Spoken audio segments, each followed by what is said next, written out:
cheguei a pegar menos 30 graus. Quando eu fui mais para o norte, assim, eu peguei menos 30 graus. E também eu tive uma experiência muito boa, que é ver a aurora boreal. Eu vi 3 vezes, eu consegui ver uma vez no quintal de casa, e foi muito bom, porque estava uma época de explosão solar, então estava acontecendo muito, recorrente.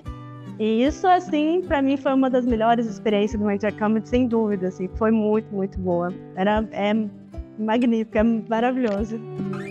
Eu sou de Macaubal, que é uma cidade pequenininha, perto de São José do Rio Preto. Eu estudava em Andeara, que é outra cidade perto, pequena também. E lá eu tive um professor de geografia, e na época eu estava procurando, né, no ensino médio você fica procurando o que fazer. E eu era muito boa em matemática, então eu queria engenharia, fiquei procurando as várias engenharias, que existem muitas, e eu vi que tinha essa engenharia cartográfica, alguém comentou. Conversando com esse meu professor de geografia, que ele fez aqui na Unesp, ele falou que o curso era muito bom, que valia muito a pena, não sei o que, então ele me incentivou muito. Então, na Unesp, eu selecionei engenharia cartográfica. Eu cheguei a prestar outras, mas eu escolhi aqui no final das contas e vim conhecer o curso. Eu não sabia muito sobre, mas o pouco que eu tinha lido já tinha me interessado.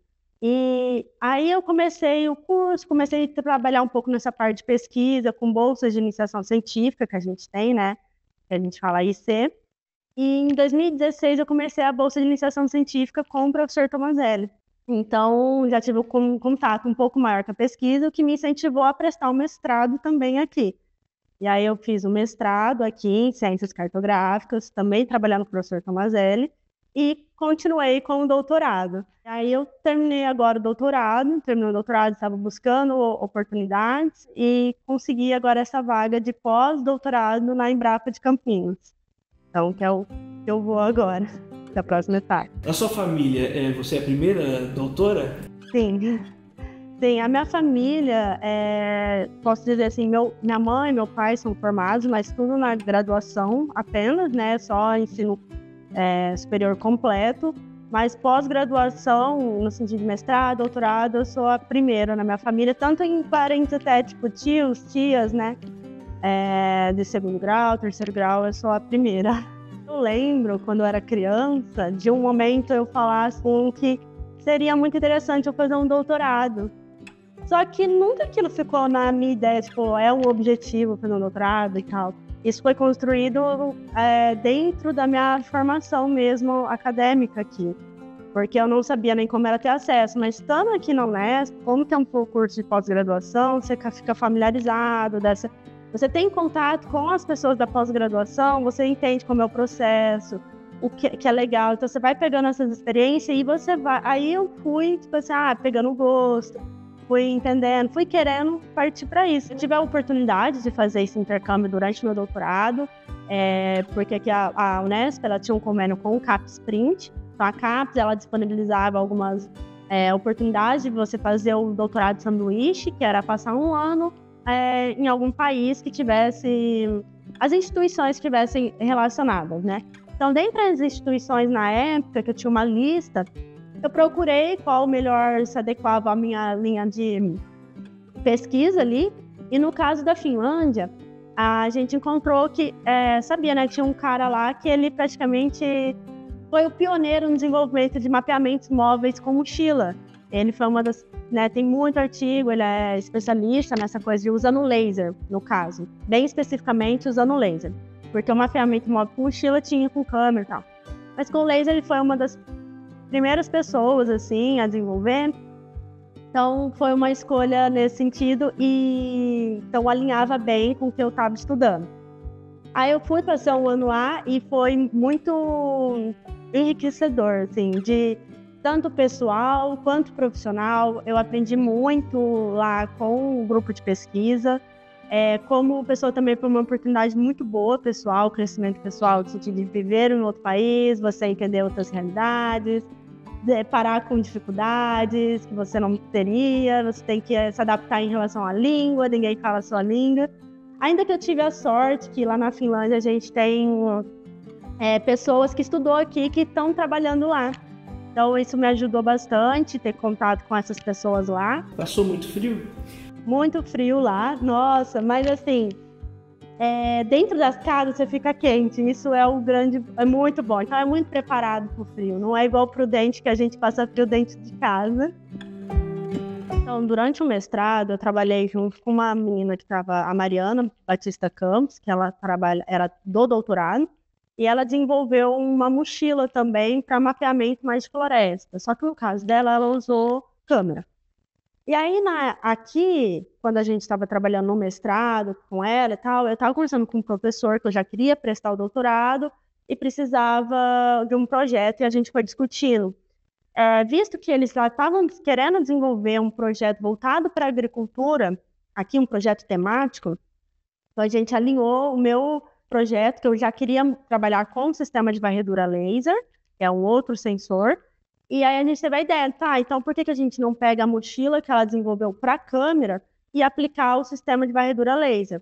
Lógico que precisou de várias adaptações, porque ele requer outros equipamentos.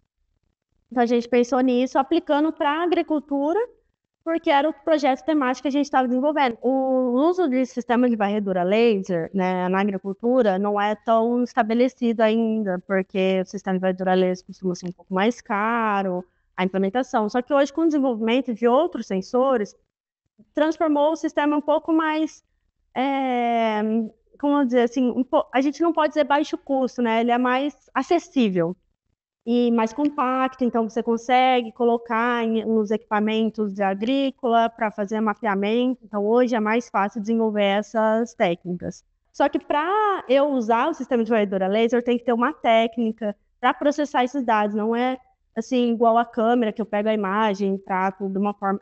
Existem técnicas diferentes. E como a agricultura no Brasil, assim, o uso dele na agricultura tem sido assim. Tem bastante coisa aéreo, mas o terrestre é uma coisa assim, que ainda tinha muitos buracos a ser estudado. Então, eu desenvolvi uma técnica para processar esses dados. E no caso do ambiente agrícola, a gente não tem feições que eu possa usar como, por exemplo, não existe esferas, não existe planos, linhas, coisas que eu possa usar para eu identificar entre as aquisições, para eu juntar tudo e gerar um modelo do ambiente, porque é isso que o produtor depois, ou a pessoa vai usar. Eu tendo um modelo inteiro, aí a próxima pessoa vai usar para detectar doença, ou estimar a altura da árvore, para, enfim, segmentar a árvore, para calcular a produtividade, biomassa, enfim.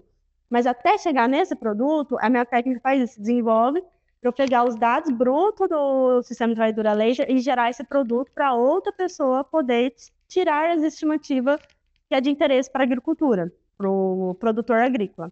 Então, eu desenvolvi nesse sentido, porque muitas dessas técnicas para sistema de varredura laser foi muito explorado, por exemplo, a floresta, que é outro ambiente desafiador, porque também não tem essas linhas, igual. Se eu pensar no ambiente urbano, a gente tem prédios, facetas, coisas que são fáceis de identificar as bordas e eu alinhar tudo. No ambiente florestal, eu também já tenho uma dificuldade. Mas muitas dessas técnicas foram testadas em florestas, por exemplo, boreal, que eu tenho um tronco, bonitinho, por exemplo. Então, o tronco eu posso usar como uma forma de eu identificar as árvores, juntar todos os dados. Nesse ambiente que eu estudei, que é no caso da pomares de laranja, é um ambiente muito mais desafiador, porque eu só tenho as copas, ela cobre toda a árvore. E aí eu não tenho acesso ao tronco, eu só tenho apenas o chão, que é terra, e as folhas. E as folhas, elas se movem com o vento, então ela não é uma informação muito confiável. Nessa minha técnica, eu uso mais dados do chão para tentar usar, processar eles e gerar um modelo. Eu desenvolvi na mochila, só que a gente pensou, então que eu desenvolvo uma técnica ou eu uso esse sensor que eu posso mover para outra plataforma. Então, a ideia também é sempre desenvolver plataformas portáteis, que eu posso ter acesso a lugares que, por exemplo, carro não teria. Como, às vezes, entre fileiras de plantações, os espaços são muito pequenos, então o carro não teria acesso ali. Então, eu tenho que desenvolver plataformas que eu consiga passar ali no meio para fazer esse mapeamento. Então, outra plataforma que a gente desenvolveu esse carrinho, Então, toda essa parte aqui estava na mochila também. E eu posso voltar isso na mochila, como aqui, então depende. E também colocar isso daqui em outros tipos de plataforma, como a gente fez recentemente, a gente colocou num quadriciclo para fazer um mapeamento, por exemplo, de amendoim. Então a gente usou, tirou essa plataforma daqui e implementou lá. Então ela é fácil você mover entre as plataformas e tem as técnicas para desenvolver, né, para processar esses dados. Recentemente eu estou fazendo agora desenvolvendo um estudo a parte da segmentação das árvores, que é uma coisa importante. Então eu tenho a nuvem de pontos, estou estudando técnicas que já existem para ver se dá para aplicar, porque muitas dessas técnicas são desenvolvidas para a floresta, como eu falei, às vezes muitas são consolidadas em floresta boreal ou floresta temperada, que tem característica muito diferente do floresta tropical ou tem agricultura, que eu não tenho acesso ao tronco, todas essas feições. E no caso da agricultura ainda é mais desafiador, porque as árvores elas se conectam uma na outra, então é difícil você delimitar onde termina uma árvore e outra. Então, eu estou estudando para ver se essas técnicas que já existem pode ser aplicado nessa área, nessas áreas agrícolas, e também usando esses dados, para ver como que se comporta. Você falou também dessa nuvem de pontos, né, 3D. Você consegue explicar isso de uma maneira bem simples, assim, pra gente? Então, é exatamente um modelo 3D, assim, sabe? Você olhar, você vai ver a cena em 3D, mas elas são vários pontos. O que acontece? O sensor, ele vai emitir um pulso laser. Sabe aqueles laserzinhos vermelho que a gente tem? É tipo aquilo. Então, ele vai enviar aquele pulso, só que aquele pulso volta para ele. E aí ele pega esse pulso que voltou e consegue calcular, por exemplo, qual é a coordenada daquele ponto, por medida de distância. Fazendo isso, ele consegue gerar, então cada pontinho vai gerar, vai ser pego ali no ambiente e ele gera esse modelo 3D. No final tem vários pontos e aí parece até que pode ser contínuo, assim, à vista. Mas quando você chega perto, você vê que são vários pontinhos juntos.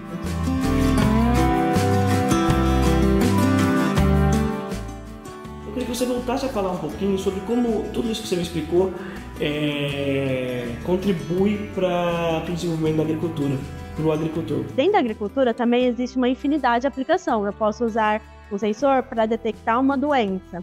Eu posso usar um sensor para... Bom, então eu sei que a doença ali, mas eu quero detectar em que momento que eu vou jogar inseticida ali naquele lugar. Então, existem diversas aplicações. Eu posso usar o sensor apenas para eu andar com o carrinho, só para reconhecimento de área, em que ele vai andar e vai, talvez, colhendo, vai cortando ou fazendo alguma outra tarefa. Então, existe uma infinidade. No meu caso, é para gerar um mapa e a pessoa poder usar. E aí, no desenvolvimento de plataformas assim mais acessíveis e com técnicas que, para aquela agricultura, é de grande impacto assim, para o agricultor, que ele possa usar em todas essas aplicabilidades, nesse caso, tanto para navegação, como, por exemplo, para geração, e depois ele usar para detecção de biomassa ou de produção. Aí vai depender, né, a questão, igual eu falei, qual é o tipo de sensor que ele vai usar, dependendo do tipo de aplicação que ele quer. O meu trabalho, ele está relacionado assim, com o projeto temático, a desenvolver tecnologias e técnicas para a agricultura, utilizando diferentes sensores. Então, ali a gente tem pessoas trabalhando com sensores multiespectrais, que vai gerar imagens multiespectrais da área. Isso é muito utilizado para detecção de doença, estresse hídrico, enfim, tem outras aplicações. Temos as pessoas que vão trabalhar com câmeras RGB, que são esses tipos de câmera. Nesse caso aqui é uma câmera que a gente chama Dual Fisheye, porque ela possui duas lentes fisheye, uma aqui e outra aqui. Então, ela permite mapear 360 graus. Aí tem o pessoal trabalhando com a parte de laser, que no meu caso, trabalhei muito com isso. E também tem a questão da integração entre esses dados, porque a ideia é até fazer uma integração desses dados, porque cada sensor desse tem uma vantagem. Apresenta um dado que é vantajoso para o agricultor. E se eu conseguir, de alguma forma, integrar esses dados, tem uma informação a mais. É uma coisa muito boa assim, para o agricultor. Então, ele vai ter a informação 3D da área, assim como às vezes vai ter informação se ali tem alguma doença ou não. Então, cada um vai dando a sua contribuição. Então, cada dessas pessoas trabalhando nesse projeto grande, a gente consegue chegar no objetivo final, que é gerar tecnologias, que nesse caso seria plataformas móveis, ou até estáticas também, pode ser estáticas, e de diferentes sensores, e cada um estudando um sensor, depois tem as pessoas que também vai estudar a parte da integração desses dados, para geração de um modelo mais multispectral, mais completo. E não só na parte de detecção, tipo assim, geração dos dados, existem também as pessoas já aplicando isso, usando técnicas machine learning, por exemplo, para saber se, no caso, por exemplo, da laranja, tem uma doença que é o greening, é uma doença muito difícil de detectar, porque ela é confundida e tal. Então já tem pessoas estudando técnicas para a detecção disso, usando esses sensores.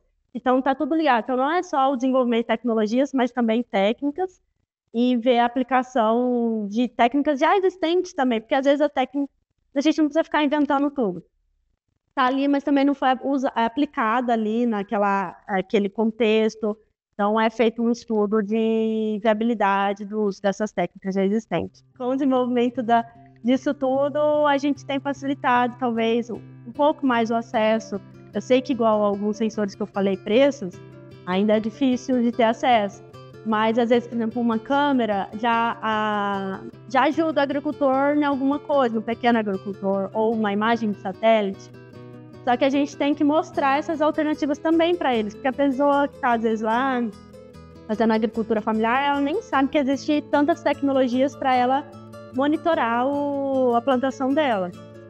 Então, existem muitas. Então, a divulgação acho que é muito importante para chegar nisso. E o desenvolvimento das técnicas pensando nisso, né? Para a gente caminhar nessa ideia.